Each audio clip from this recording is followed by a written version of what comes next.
The crunch of pine needles under my boots was a rhythm I knew deep in my bones. 23 years guiding these mountains meant I could read the story written in the dirt. Here, a snapped twig, angled just so. There, a patch of moss gouged up. The sign spoke of a bull elk, big-bodied and heavy, passing not an hour ahead. I crouched to run a finger along the sharp edge of the hoofprint, while Mark and David shifted behind me, their top-shelf rain gear hissing with every impatient step. "So, Stone, are we close?" Mark Jensen's voice cut through the quiet like a branch snapping, too loud, too sharp. Mid-40s, money made moving other people's zeros around, the kind of guy who handled problems by throwing cash at them. Nature was just another elite background to him. I held up a hand. Silence first. "Bull elk," I confirmed after a beat, pointing towards a treed slope ahead. "Mature fella, headed northwest, likely for Little Jeb Creek." David Chenoweth, Mark's colleague riding shotgun on this trip, gave me a respectful nod. Where Mark saw dollar signs and bragging rights, David at least seemed to grasp we were in a place that demanded attention. Mark just talked about the size of the antlers. "All right, let's move then," Mark huffed, already hefting his rifle strap higher on his shoulder. His expensive chronometer flashed gold on his wrist as he checked it. "Sun ain't gonna wait all day." I stood, the old ache in my knee from a rock wall back in '05 flaring up as it always did damp mornings. From inside my waxed canvas jacket, I pulled my grandfather's map. Yellowed paper, the folds worn almost soft as chamois. Topographical lines from some forgotten survey were scrawled over with 3 generations of Stoneman scrawl. Faded notes about game trails, hidden springs, and places slick rock made a climb risky. My finger traced the route we'd planned until it always paused like hitting a snag. Deep in the valley east of here, a small, solid black square. No cross-references, no explanations, just there. My father always veered wide of that valley. So had my grandfather. "What's that marking?" David asked, leaning in closer than I liked. "Old survey thing," I answered, a little quicker than I meant to. "Probably nothing." Probably nothing. Like hell. My grandfather drew it himself, one of the few things he had never put words to. "Some places ain't for our kind, Robbie," was all he'd say, his voice getting that gravelly finality. Pop would just shake his head and change the subject. Generational silence wrapped in worn paper. I folded the map away. "We're tracking good. Give it another hour. Maybe get a clean shot on that ridge." We climbed higher, weaving through ancient ponderosas etched deep with turpentine sap scars. Late October deep in the Montana backcountry is pure magic to me. Air like crisp cider, aspens blazing gold till your eyes hurt, and finally, quiet. Tourists long gone. This last hunt of the season paid the bills. The Dodge needed a new transmission, and that 5-acre patch next to mine was up for grabs. Breaking over a small rise, the woods peeled back. Before us lay a staggering vista, raw stone peaks chewing at the wind, endless folds of forest stretching to smoky horizons. Stone country. Granddad named it that. Not because we owned any of it. Nobody owns wild this deep. But because 3 generations of our blood knew its every scar. Ridgelines were like old friends. Creeks told their own stories. This was the map written on our skin. "Good Lord, would you look at that?" David breathed, genuinely awed. Mark barely glanced up, eyes flicking from the view to his wrist again. "How much farther, Roberto?" The word miles died on my tongue. West, on the horizon, something moved. A wall of clouds, pitch dark and churning, surged towards us. Not drifting, surging, faster than any storm cell I'd ever witnessed rolling off the Rockies in 40 years. The forecast yesterday? Clear skies, mild temps. "Hold on," I said, tension snapping my voice tight. The dark mass rolled like a crushing wave, wiping out blue sky and distant peaks. The world around us dropped 10 degrees in maybe 5 seconds. A wind kicked up dry leaves carrying a bite, a strange metallic tang that puckered the back of your throat. Dry lightning? "What's wrong?" David asked, clued in by the sudden stillness in my frame. "Weather shifting," I said. It sounded stupidly inadequate. "Fast, wasn't called for." Mark snorted. "Getting wet builds character." But it wasn't rain I was staring at. That impossible speed. It rang inside me like a scream.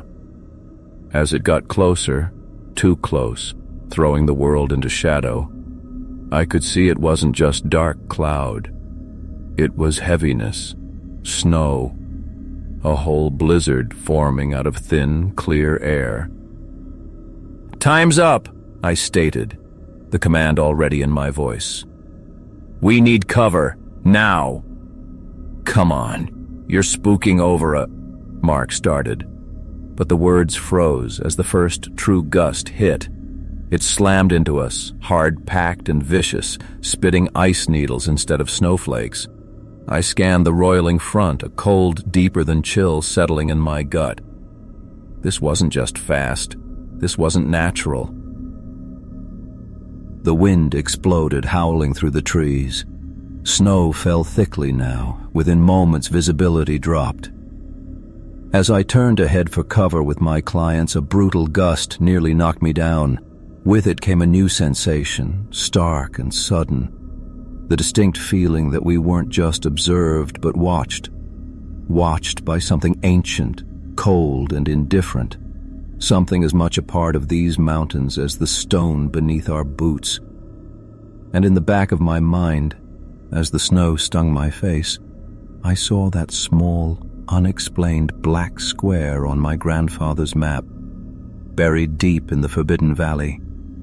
What was hidden there? And why had my family always stayed away? The wind hit like a physical blow. One moment it was flurries, the next a howling, ice-spitting wall. Visibility shrank to a few arm lengths, the world dissolving into frantic white.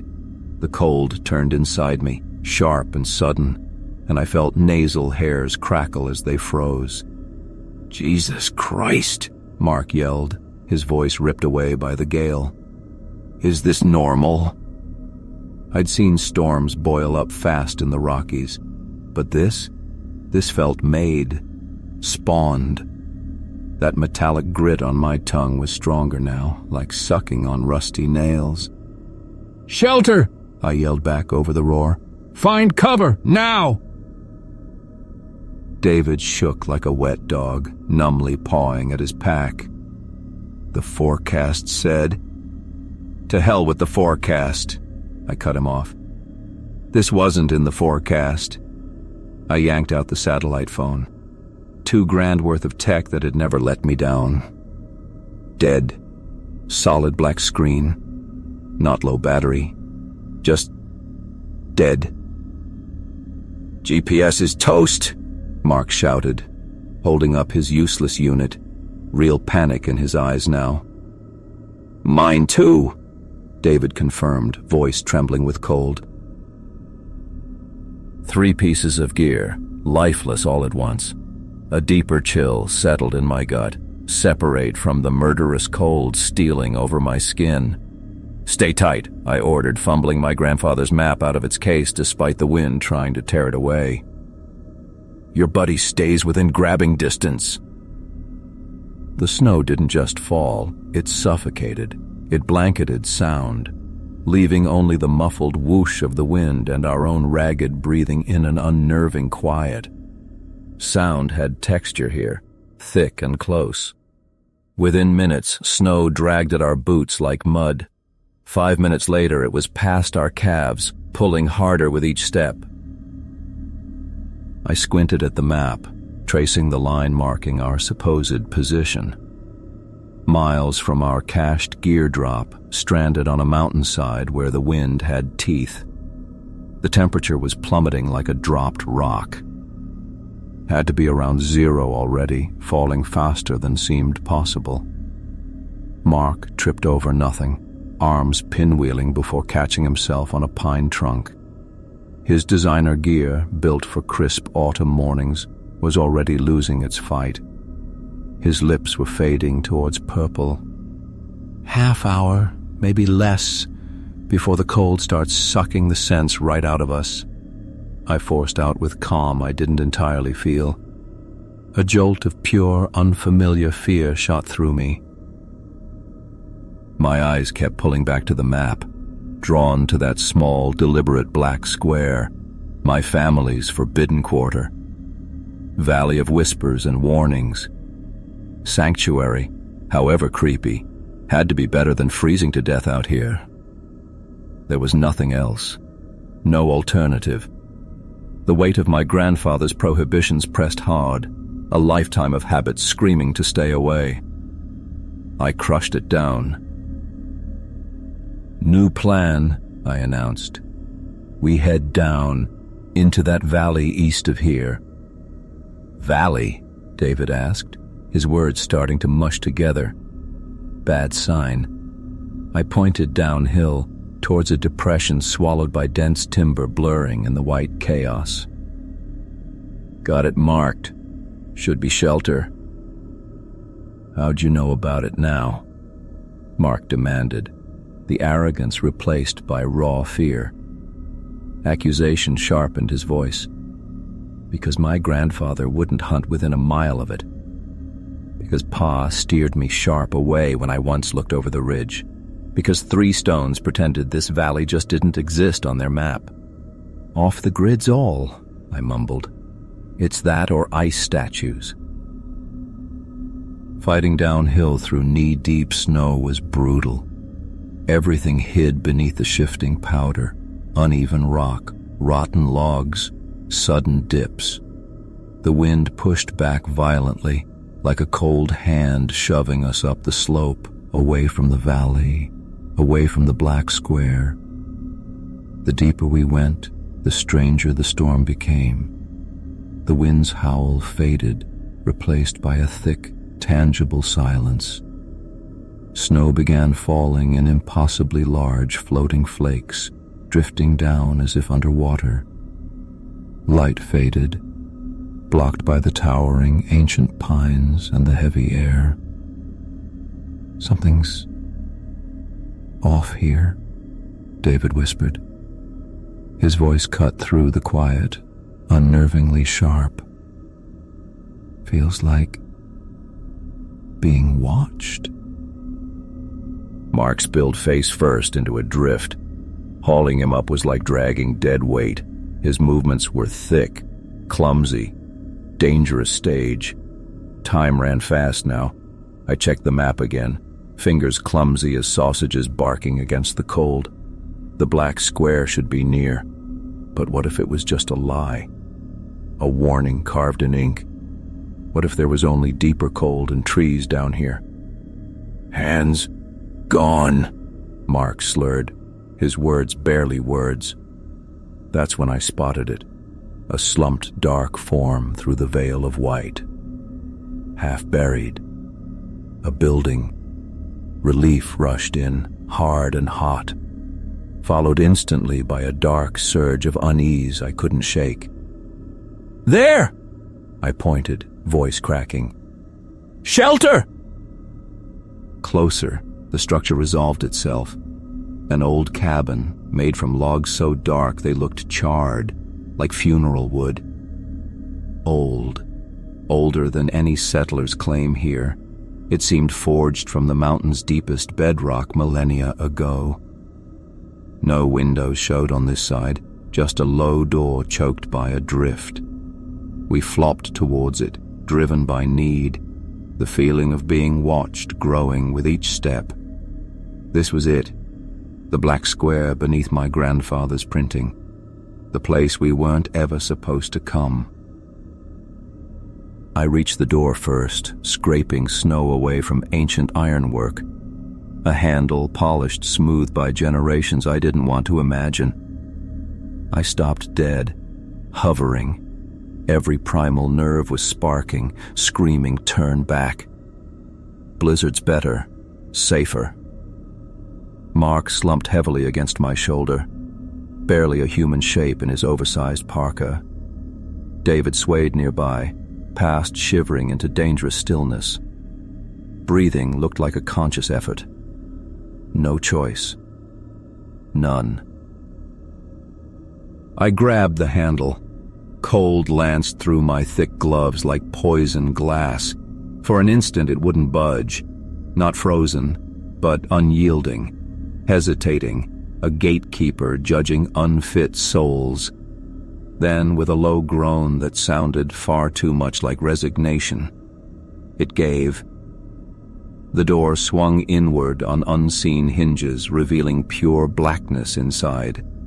Air puffed out, shockingly dry and cool, smelling of deep stone and ancient paper instead of rot.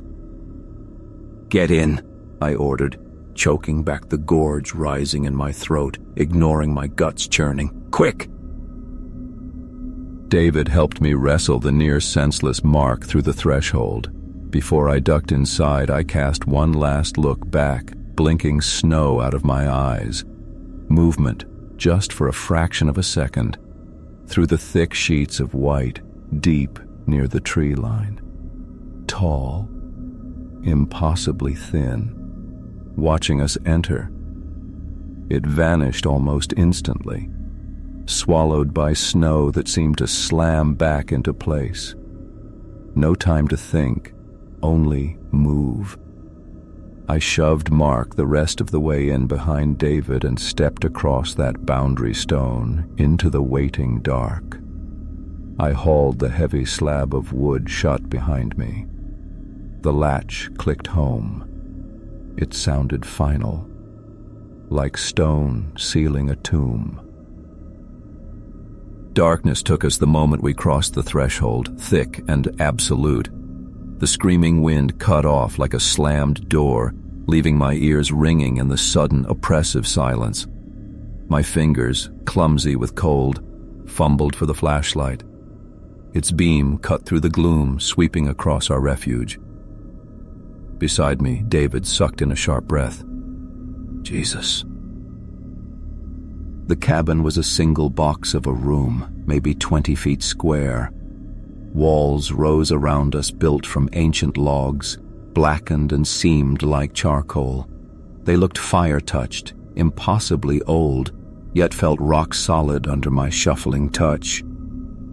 The air lay heavy and still, smelling of wet stone and damp earth frozen deep underground. "Get him to the fireplace," I snapped, swinging the beam towards the big stone hearth dominating one wall. David steered the shivering Mark towards it. Mark's eyes were glassy, his breath puffing out in short, shallow clouds. Hypothermia was sinking its teeth deep. The beam crawled across the rest of the space. A rough plank table stood with 3 mismatched stools. A simple bed frame with a thin mattress hugged the far corner. But it was the shelves that caught the light. Not added furniture, but deep recesses carved straight into the log walls themselves. Everything felt disturbingly sparse, yet impossibly preserved. "Firewood," David grunted, nodding beside the hearth. True enough. A stack of split logs, bone dry, piled with meticulous neatness against the stones. Ran a hand over them. Not a speck of dust. No spiderwebs drifted in the rafters. It wasn't just clean, it felt untouched, forgotten, yet somehow prepared, like someone left yesterday expecting visitors today.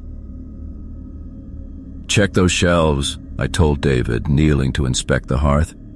Tinder, dry as kindling should be, sat ready and waiting, too ready. The chill I felt had little to do with the storm outside. The fire caught almost instantly, greedy flames leaping up immediately.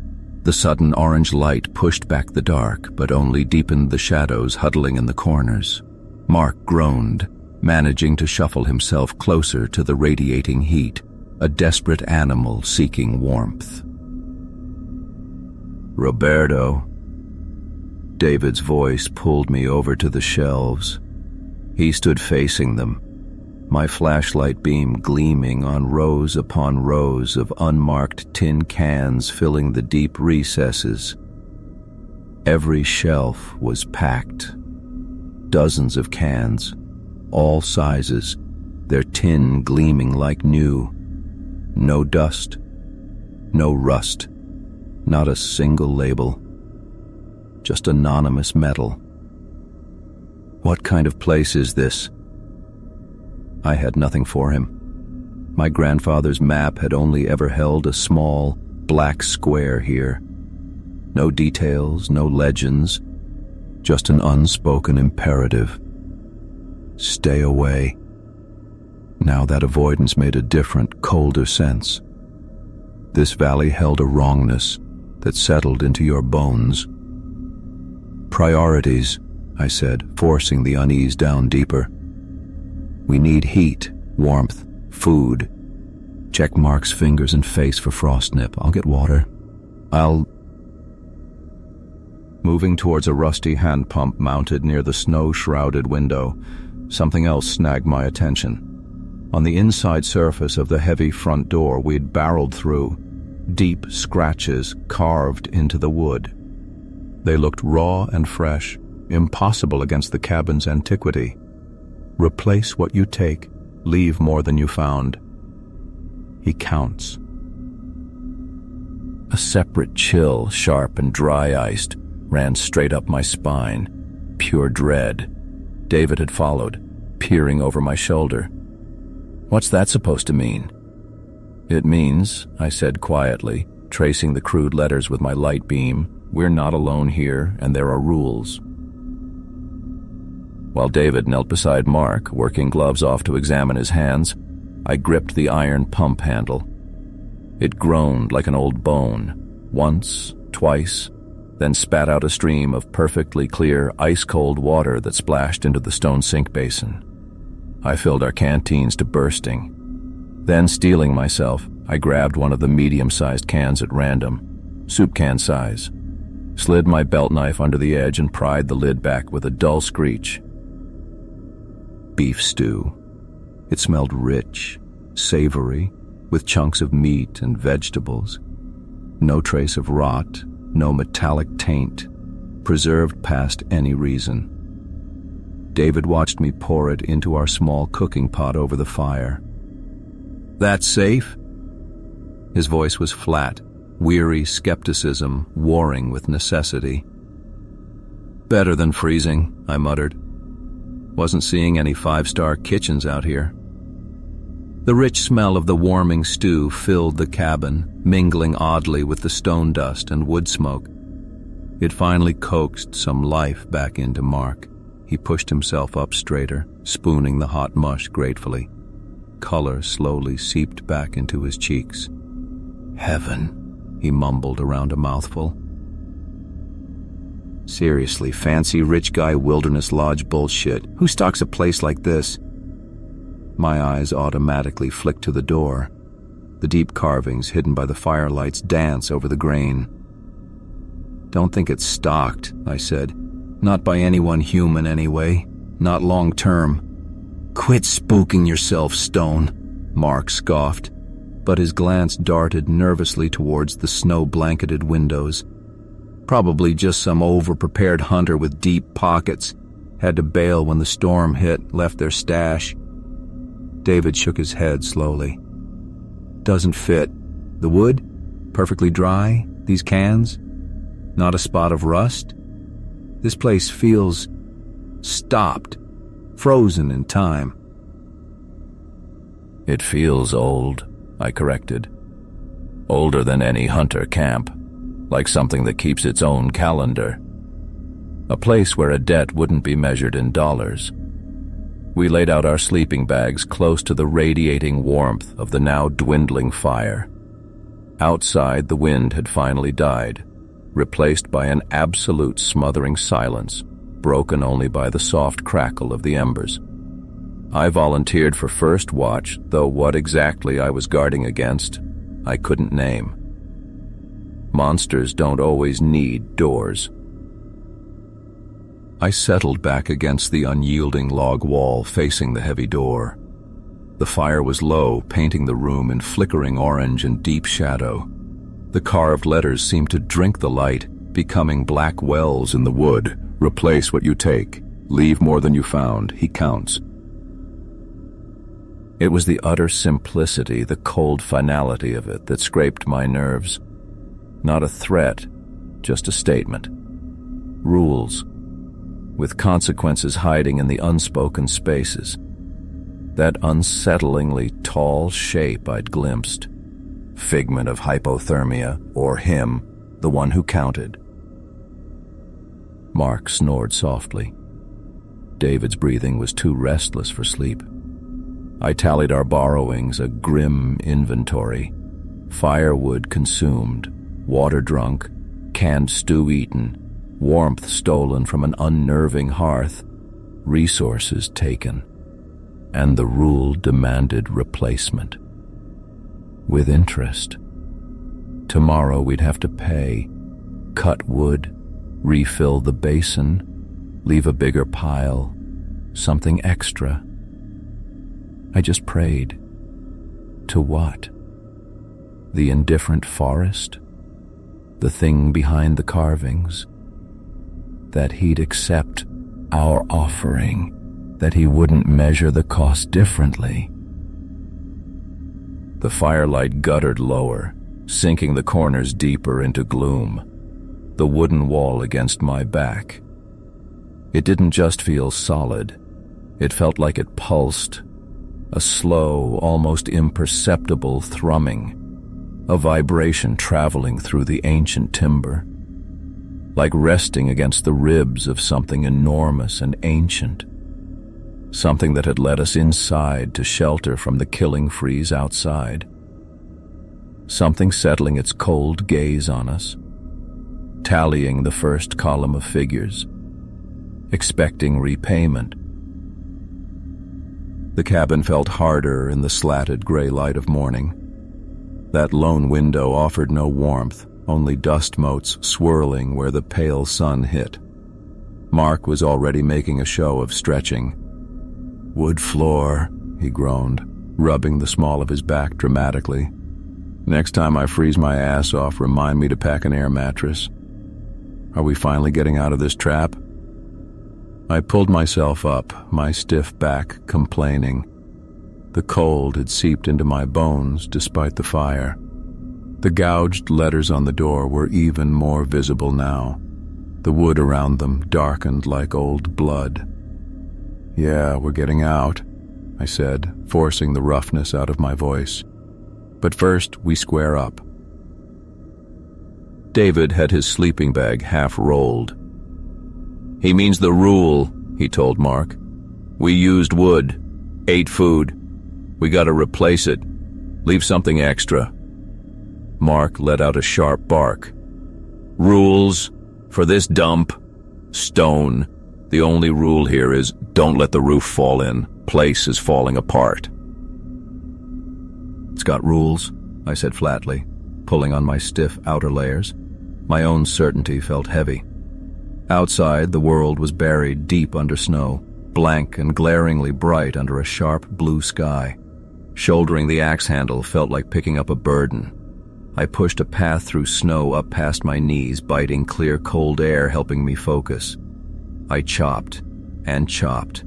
Every chunk of wood I stacked inside the cabin felt like paying down interest on a loan I never agreed to. I split more, far more than we'd burned in the stove. Inside, David was neatening the shelf, arranging our empty cans and packing the basin with fresh snowmelt. "Like this?" he asked. His voice was tight, eyes flicking back to the door. I dropped my pile of wood by the stove. Then I dug into my pack. My hand closed around cool antler and carbon steel. Dad's knife. Worth good money, yeah. But more than that, the inscription lived in my bones. To find your way in the deep woods. Bear still knows. Bill to Robbie. He always signed stuff, Bill. It felt like offering flesh. I set it carefully at the end of a shelf. Something extra feels right. David swallowed, then pulled his own compass out. Brass, polished, the kind city folk pay top dollar for. He placed it beside the knife, fast, like maybe it would burn him.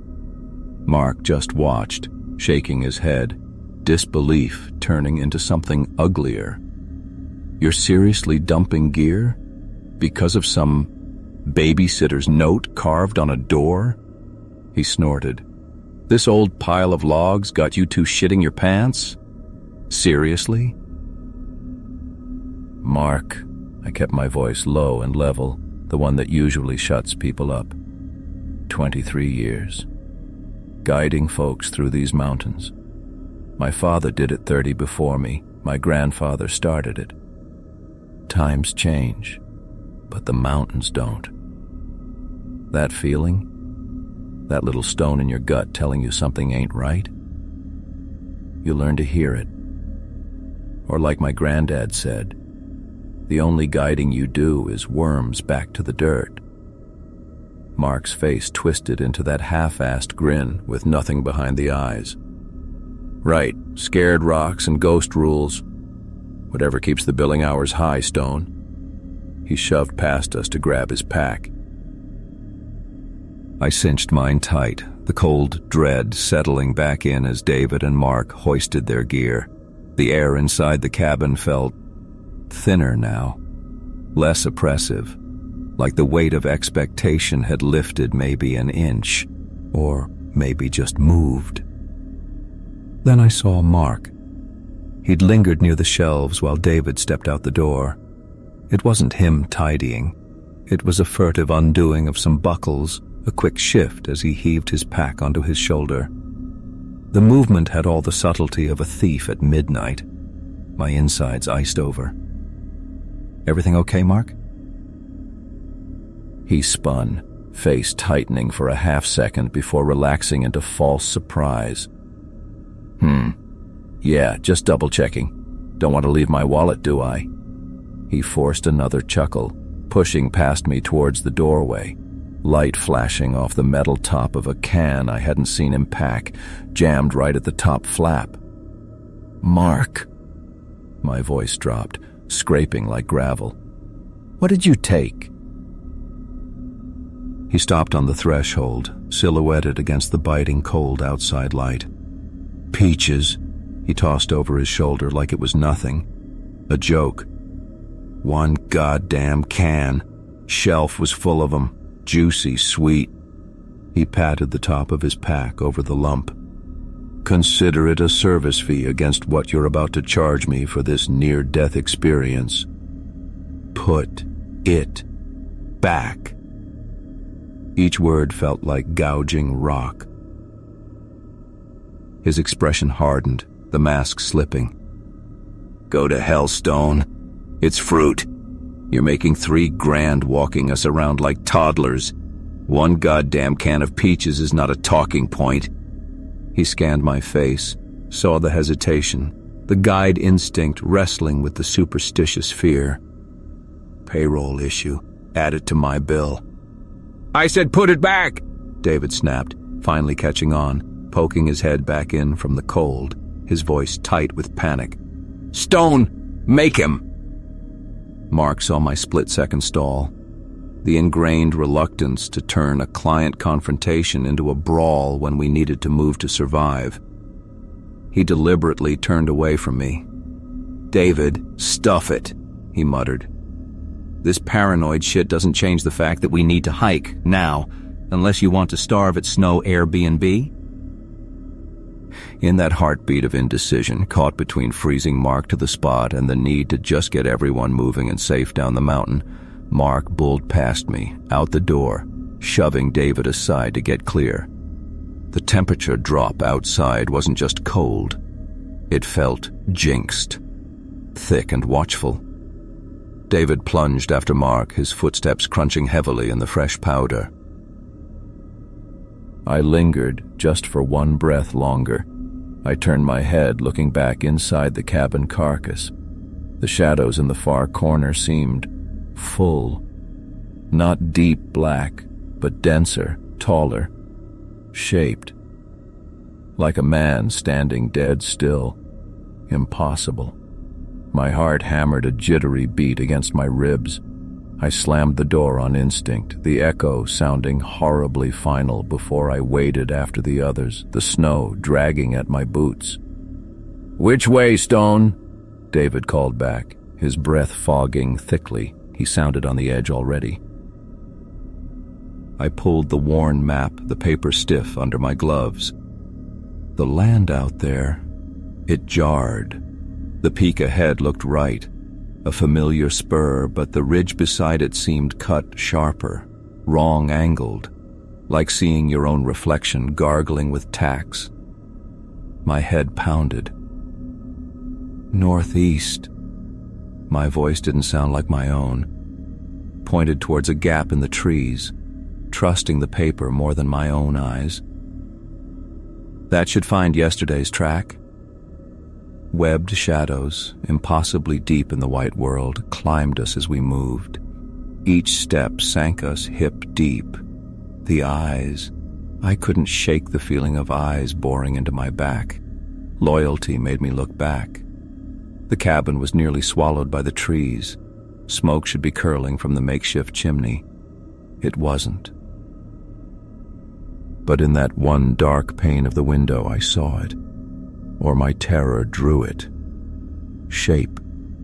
Tall, unnaturally narrow, and a hand pressed flat against the glass interior. Pale, with too many fingers laid straight and still. Counting. I forced my head forward, locking onto the snowpath ahead, a path that suddenly felt like it might dissolve underfoot. Every step away from him hammered louder. Mark, pack, can, stolen. He knows. Someone hadn't paid, and payment, my guts iced, always comes due. The crunch of snow under my boots sliced through the quiet, each step further from the cabin, but no step eased the dread icing through my chest. The blizzard had quit, leaving a world smothered in heavy white. No wind, no cry of a bird or screech of a jay, not even the usual groan of snow-laden branches. Just nothing. A thick waiting silence that pressed against my eardrums. Ahead, Mark's bright red jacket was the only shock of color against the endless white. That stolen can he'd shoved into his pack felt like a hot coal burning in my own guts every time I looked at him. The idiot still didn't grasp it. He hadn't just taken food. He'd taken something that belonged to it, the thing waiting back in that unnatural cabin. David walked between us, shoulders hunched, eyes darting nervously between me and the quiet woods. He felt the tension crackling like static, but he'd got the wrong idea. Figured I was just a pissed-off guy dealing with a disrespectful client's mine. Not a man scared witless about what that one stupid jar of peaches was going to cost us all. We'd walked maybe an hour when I stopped cold. My breath hitched, instincts screaming louder than any coyote. The forest sprawled under the snow, familiar hills, known trees. And yet, wrong. I'd walked these mountains over 20 years. Their bones were as real to me as the creases in Grandpa's map. But as my gaze landed on the ridge to the east, a cold fist squeezed my lungs. "Roberto?" David had caught me standing frozen. "You okay?" No, hell no. Nothing was. That ridge crest should have been smooth, kissed by centuries of wind. Now it stabbed the sky, ragged and sharp, like broken ribs jutting from a buried giant. "Just checking the damn compass," I muttered, yanking it free. The needle inside spun slow and lazy, ignoring north like it was dice. I whacked the glass, shook it hard. Nothing. It just kept its slow, useless twirl. "We should have hit Miller Creek by now," I said, forcing my voice flat, steady, guide voice. "Solid stone crossing, remember? Half-mile out from that cabin, easy." David frowned, scanning the blanketed woods. "Feels like we passed that point." "Snow plays tricks on you," Mark called back, barely pausing. "Buries everything. All looks the damn same." I'd navigated blizzards that chewed daylight, flash floods that ripped rocks loose, nights darker than sin. Snow doesn't trick me. Ever. I swallowed the anger. Arguing with Mark wouldn't stitch the world back together. "Just keep moving," I snapped. "Close together." Each step made the wrongness worse. Aspens crowded a stand where only thick pines should be. A familiar sentinel pile of lichen-spattered boulders, the one I used as a rest stop for years, just wasn't there. Vanished. Like it never was. Tiny things city folk wouldn't spot, but to me, like finding a goddamn stop sign in the middle of nowhere. Then the big one, Miller Creek. It carved through these woods forever. My compass, my landmark. Now, gone. No creek bed, no dip, not even the usual thicket of willow brush lining its banks. Just flat, unbroken snow, like someone took an eraser to the earth itself. "This ain't right," I breathed, the words barely audible, meant only for the cold air. "Makes no damn sense at all." "What ain't right?" David was by my shoulder now, worry deepening the tracks on his face. "How do you even say it? The map's lying? The land's shifting? I'd sound certifiable." "Roberto?" he pressed. A chill washed through me then. Not the mountain kind. Older. Deeper. The feeling of eyes on your back. Cold, patient eyes that had watched these mountains before the first humans stumbled through them. "Gotta check something," I snapped, whirling around, and saw it. Or didn't. Our trail was gone. Behind us, where 3 sets of boot prints should have punched a messy, clear path into the woods, was nothing. Just clean, unmarked white. Perfect. Pristine. Like we'd dropped out of the sky onto this exact spot seconds before. "What the hell?" David choked out beside me, his eyes wide. Mark finally noticed we weren't moving. "Hey, what's the holdup? You find a Yeti back there?" David pointed a trembling finger behind us. "The tracks, they're gone." Mark barked a disbelieving laugh. "Right, pull the other one. Bigfoot come sweep up after us?" He turned. The laugh died. Annoyance flickered and snuffed out, leaving only slack-jawed confusion that curdled fast into fear. He stared at the unsullied snow behind us. That's impossible. We've been walking." He trailed off, blinking. An hour. It felt like a week and a blink all at once. Time wasn't ticking right here. With hands that didn't feel like mine, I pulled out Grandpa's map. Craving the familiar worn leather, the paper that smelled like pipe tobacco and old dust, Grandpa's careful script, Dad's blocky letters, my own penciled notes. Something real. I unfolded it. My heart stopped. The map was wrong. Mountain peaks were valleys. Streams snaked uphill. Trails doubled back on themselves like tangled string. And the small, ugly black square that marked the place we'd just fled? Gone. Erased. Vanished like smoke. Nothing but blank paper where that dark warning had sat for generations. "What the hell?" David's voice came from far away, muffled by the ringing in my ears. I couldn't speak. Couldn't breathe. The ground under my feet wasn't dirt and rock anymore. It was shifting sand, smoke. A lifetime of knowing this land, a family legacy etched on that map, eaten by the silence. We weren't just lost in familiar woods gone strange. We were penned, trapped in a place that was remaking itself, erasing our trail, erasing our way out, erasing us. "Roberto?" Mark's voice had shrunk, lost all its bluster, pure fear under the words. "What? What do we do?" "Expert." It almost broke a hysterical sob loose in my chest. What expertise held water here?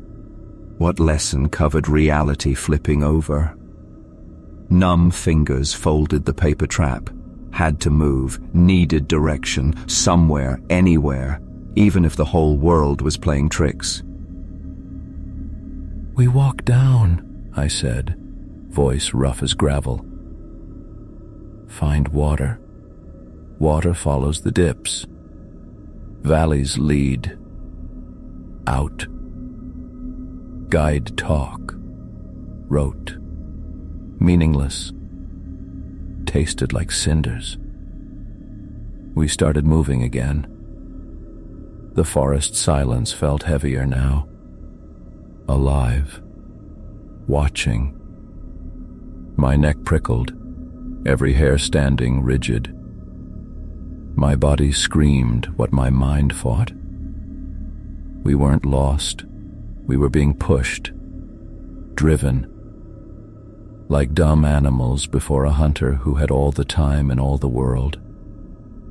Deep inside, cutting through the panic, crystal clear, my grandfather's voice, quiet and hard, saying words he never actually said to me. The mountain always collects its due. Payment was coming, and we were walking straight toward it. We kept moving downhill, each step screaming just how wrong this felt. Mountains don't change. That's bedrock truth out here. Valleys stay put. Ridges don't just vanish. Snow holds tracks unless someone disturbs them, unless something else was at work. I stopped dead. David stumbled, catching himself on my pack. "What now?" Mark's voice was tight, the earlier smug certainty wiped clean, replaced by something brittle and scared. My own gloved hands felt clumsy, thick as I fumbled for the case holding Grandpa's map. That phantom voice, my grandfather's imagined warning, sliced through the fear. It threw me back to another night, years ago. Christmas Eve. My dad, deep into the whiskey, voice low and secretive, how his father had once taken a shortcut through this valley, how Grandpa came back 3 days late, frost-blackened fingertips, eyes like empty caves, how he burned that first map the minute he got home. Spent a week hunched over the kitchen table, redrawing it line by line, every peak, every runoff, except where he added one thick black square. Where no cabin stood, he said, or shouldn't. I needed that black square, needed that proof of the old man's fear. The stiff map crackled open against the cold. My gaze shot straight to the spot where it should have been, where the warning had lived since before I was born. Gone. No! The word hissed out of me. I twisted the map, frantic, convinced I'd gotten myself turned around in this warped nightmare.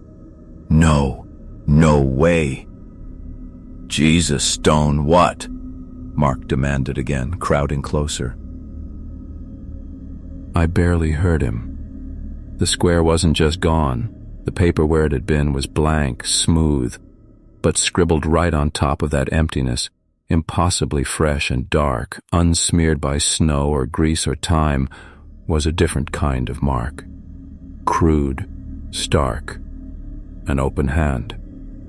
5 thin fingers splayed wide, and a 6th one, sharp as a thorn, jutting out beside the little finger, reaching, grabbing. God help us, I breathed, the cold in my gut dropping deeper. David leaned in over my shoulder, his breath catching. That wasn't there. What? Mark shouldered David aside. Let me see. He snatched the parchment from my grip, scowling at the symbol. So? Probably just some psycho who stayed there doodled on it. Same one who carved that whack job rule on the door. I ripped the map back, the paper threatening to tear. This wasn't here an hour ago, not when we found the place, not when we left. It's here now. Impossible, Mark scoffed, but the shaky edge undercut his bravado. Look around, I gestured wildly at the twisted timber, the unfamiliar angles of stone glaring down. A creek erased. Name one damn thing in the last hour that has been possible? David's breath came in ragged little puffs, clouding the air. We gotta go back. Have to put it back. What he took. Mark's eyes narrowed, sharp and wary. What'd who take? You, I said, the sick certainty of it freezing my insides. The peaches! The goddamn can of peaches! We need to take it back to the cabin. Are you cracked? We've got no clue where back is. Mark's voice was too loud in the muffled forest. And I didn't take anything. The lie curdled the cold air. Any other day, guiding some lost rich kid, I'd have shut that noise down fast. But now, arguing felt as useful as shouting into the wind. Get out. Had to get out. Downhill. Water. Out. Fine, I muttered, forcing myself to fold the map with deliberate, careful movements. Downhill. Find water. Follow it. The silence that followed was brittle, charged. The clouds choked the light, making the day feel unanchored. My legs burned, heavy from fighting the deep, wet snow. David trudged silently beside Mark, conserving his strength. It was only Mark's constant, grating litany breaking the stillness. Christ, it's cold, he grumbled again, rubbing his gloved right hand against his thigh for the 10th time. We're all frozen, David snapped, the exhaustion making his voice thin. No. My hand. Mark stopped suddenly, shaking his right arm like it had gone numb. It's separate. Like I dipped just the hand in ice water, while the rest of me feels fine. Normal cold. Started right after we left the cabin.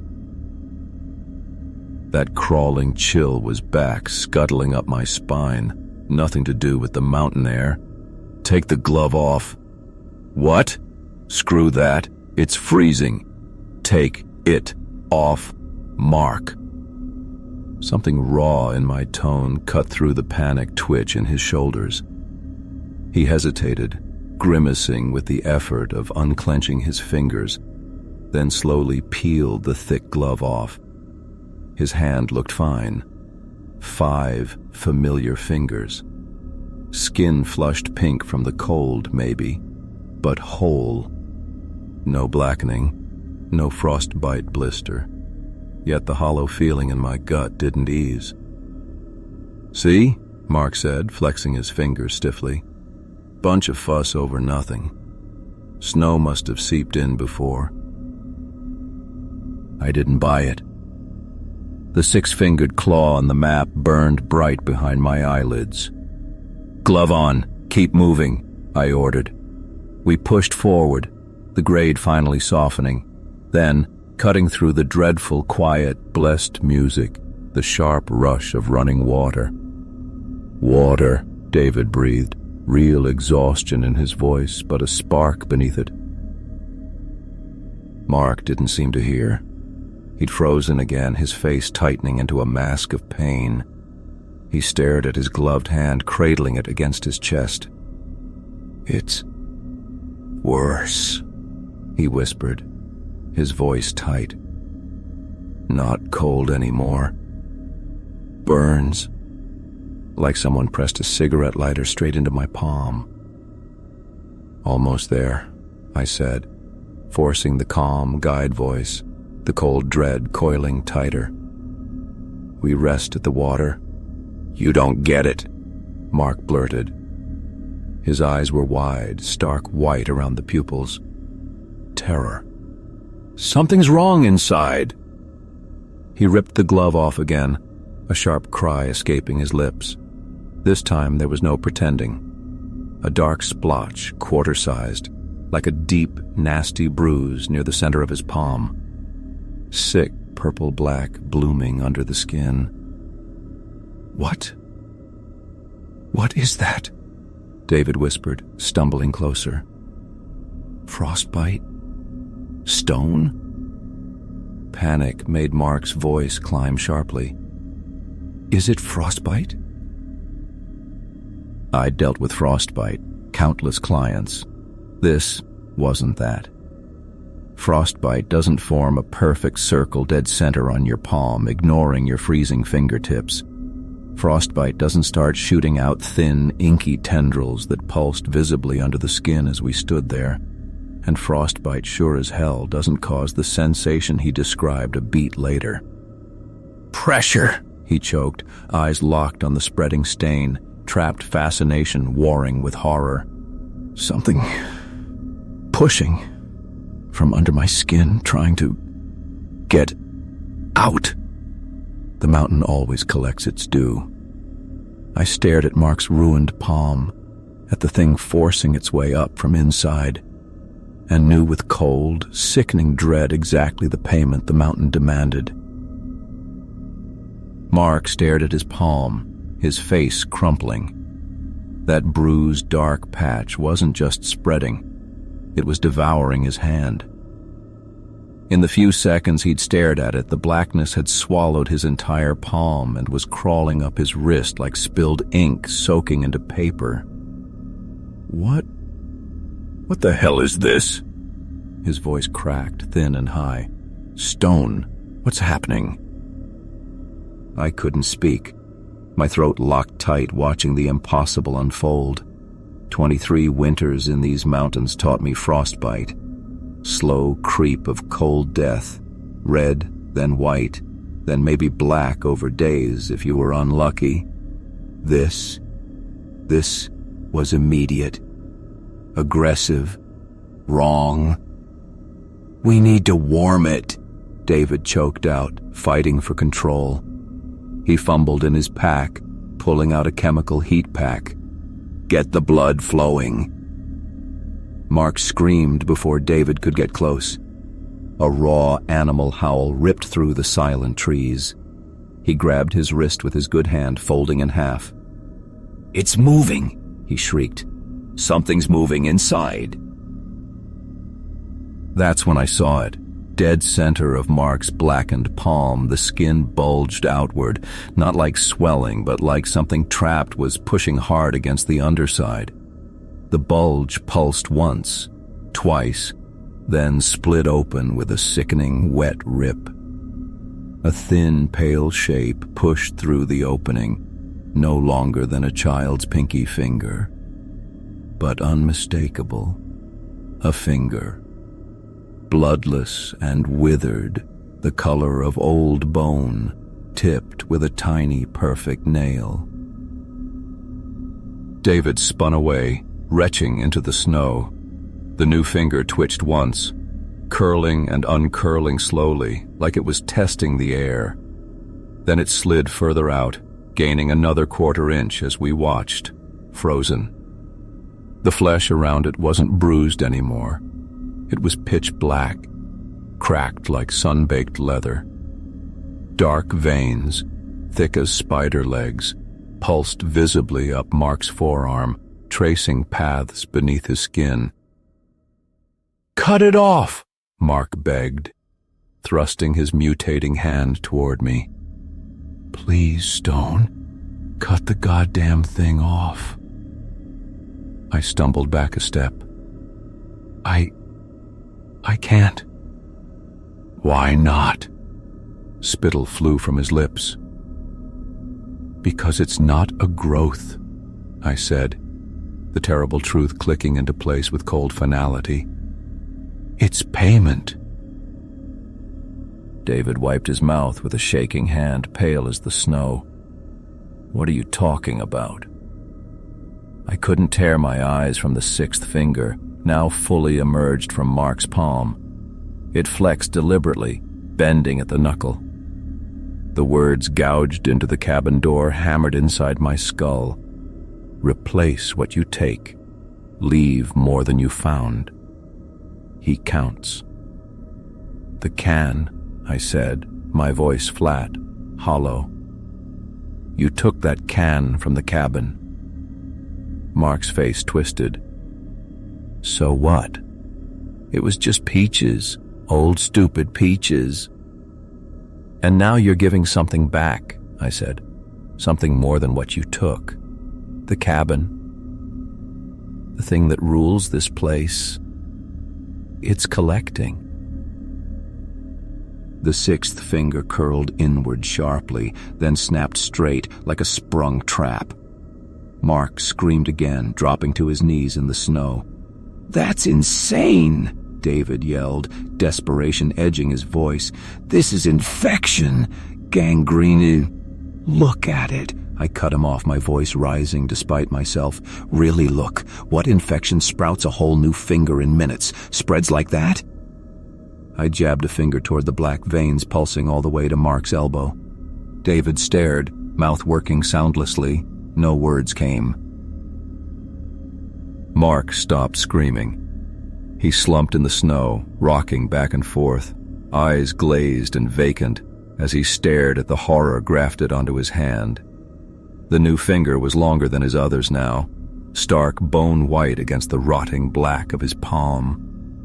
It moved with a slow, sinister purpose, bending and straightening as if controlled by something else entirely.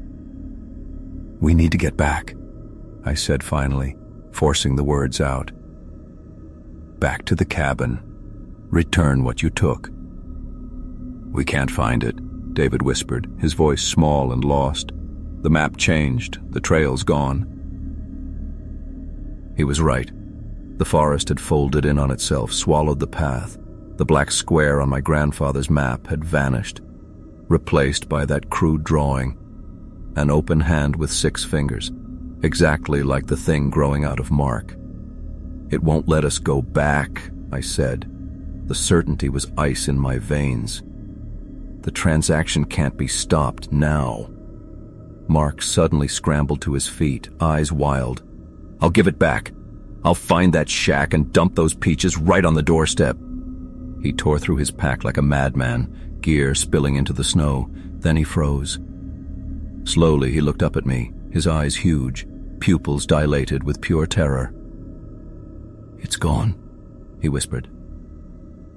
"The can. It's not here." Colder than the deepest mountain freeze, that truth washed over me. Of course it was gone. The cabin had accepted the theft. The ledger was being balanced in its own way. "What comes next?" David barely breathed the words, staring at Mark's arm where the black veins pulsed higher. After that thing finishes?" I didn't answer. I couldn't. But as the blackness climbed Mark's arm, something inside the veins seemed to writhe with alien life. I knew this wasn't the end. The finger was just the first installment, a down payment on a debt far larger than a can of peaches. Mark sobbed, a wet, broken sound utterly wrong coming from him. "Make it stop," he pleaded, tears carving tracks through the grime on his face. "Please, make it stop." But I knew. Nothing could stop it. The payment had started the moment Mark slid that can into his pack. Smugly certain rules were for fools, and cabins couldn't collect. David moved closer, awkwardly patting Mark's shoulder, his own face a mask of helpless dread. As he did, I noticed something that froze the blood in my own veins. A strange cold crawled along the tips of my fingers. Not the mountain's familiar bite. This burned from deep within the bone. I'd eaten the food too, we all had. And somewhere in this broken wilderness, something ancient was still counting. Mark slumped against a tree trunk, cradling his right hand against his chest like something broken. That new finger, bone-white and withered like something long dead, had stretched nearly as long as his others now. It twitched occasionally, a small, deliberate movement that made my stomach turn. His eyes stared blankly at nothing, lips silently shaping words only he could hear. "We need to get moving," I said, the words tasting like ash. We'd walked for hours, maybe days. Time felt slippery, and nothing looked right. The forest had closed in, trees taller and thicker than any I'd seen in 23 years guiding these mountains. The air hung heavy and still. David stood nearby, shoulders slumped. He hadn't spoken for a long time. When he wiped his face, his sleeve came away wet. "Stone," he whispered, his voice raw. "We're not getting out, are we?" I couldn't feed him hope anymore. "No," I said flatly. "I don't think we are." The truth had been settling in me like cold sediment since our tracks vanished and the map changed its skin. We weren't misplaced. We were caught. Owned. I tilted my head back. The canopy overhead wasn't right either. Branches weren't just growing, they seemed to reach, deliberate and grasping, clawing at the sickly purple-gray dusk that passed for sky. It should have been afternoon sun slicing through the pines, not this perpetual twilight gloom. "Look at the trees," I murmured, the dread thick in my throat. David followed my gaze and choked out a sound, half sob, half disbelieving laugh. "Hands! Jesus, Stone, they look like hands." Every damn trunk seemed to split into 5, no 6, main limbs stretching upwards with an awful, unnatural symmetry. Before yesterday, I'd have called it stress playing tricks. Not anymore. Mark suddenly barked a laugh, sharp and jarring. "Not just the peaches," he announced, his voice unnervingly clear. "Everything, the fire, the roof over our heads, the water." He lifted his ruined hand, the inky blackness now crawling past his wrist towards his elbow. This is just the down payment."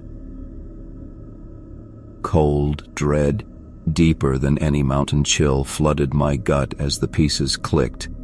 That cabin wasn't refuge. It wasn't chance. It was a transaction booth. A deal struck the second we crossed that threshold. When we gulped that icy water, fed logs to the hungry stove, spooned that tasteless stew into our mouths. "I tried to pay." David's voice cracked like thin ice. "Left my compass, my grandfather's knife. That has to count for something." "I don't think it works like that," I said slowly, the horror crystallizing. "We took living things, warmth, shelter, sustenance. I think it wants living things back." The forest answered. Not with wind, not with animal cries, but with a silence so profound it felt like pressure.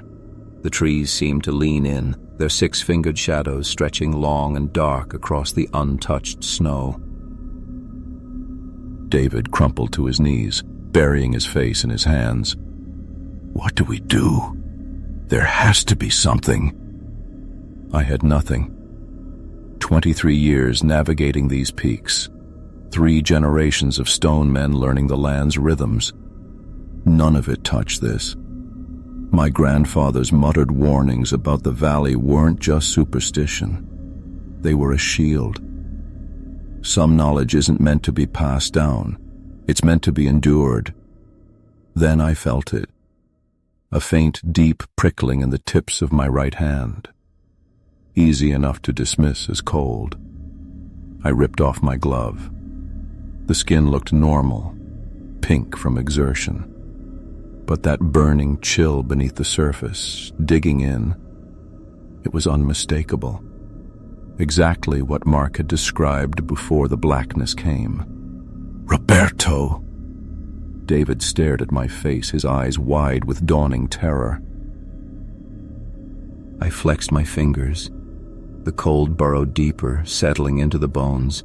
Not agony yet, but insistent, growing, unstoppable.